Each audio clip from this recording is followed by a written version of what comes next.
দেশ এবং দেশের বাইরে যে যেখান থেকে আমার চ্যানেলটাকে দেখছেন, চ্যানেলটাকে সাবস্ক্রাইব করে রাখবেন।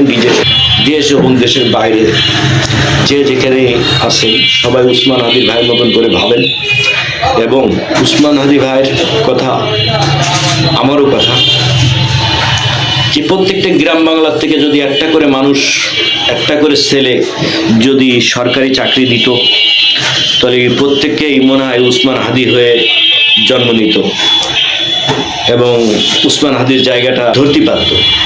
তা এরকম বাংলার প্রত্যেকটা গ্রামে একটা করে ছেলে তো অবশ্যই আছে উসমান হাদি ভাইয়ের মতন।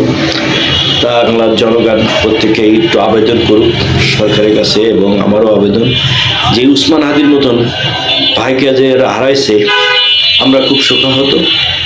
মানুষের বলা থেমে গেলে হবে না, বলাটাই মানুষের নৈতিক দায়িত্ব। পৃথিবীতে মানুষ তো ঘুরে দাঁড়াবেই, হয় উসমান হাদি ঘুরে দাঁড়িয়েছিল বলে উসমান হাদিকে জীবন দিতে হলো।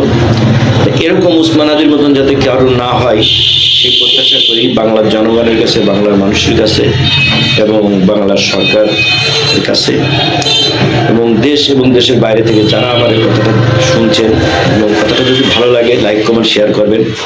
এবং আমি চাই প্রত্যেকটা গ্রাম বাংলা, 68,000 গ্রাম বাংলা, প্রত্যেকটা গ্রামের থেকে একটা করে সন্তান যদি চাকরি পেত, সরকারি চাকরি, তাহলে এই উসমান হাদি ভাইয়ের মতন বাংলাদেশটাকে নতুন করে সাজানোর খুব সুন্দর